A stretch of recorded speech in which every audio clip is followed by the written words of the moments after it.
नाज़िर मोहन जो धड़ो भरसा गुटखेर मोहम्मद झतियाल जे रहवासियुनि पुलिस ऐं बासरनि जी ज़्यादतियुनि ख़िलाफ़ एहतजाजी मुज़ाहिरो करे इंसाफ़ जो मुतालबो कयो आहे।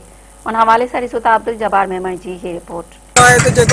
मुला अब्दुर्रहीम असांजी ज़रई ज़मीन ते कब्ज़ो कयो आहे। असां सियाड़ पुलिस स्टेशन ते विया आहियूं, उन्हनि बि असांजी न ॿुधी। एसपी साहब खे दरख़्वास्त ॾिनीसीं, उन्हनि बि असांजी का अदालत न कई।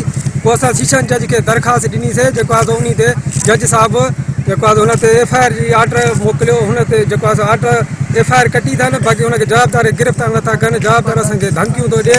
गिरोही पंहिंजे ज़मीन आहे, मां ग़रीब माण्हू, मां काॾे वञा, को बि इंसाफ़ नथो थिए।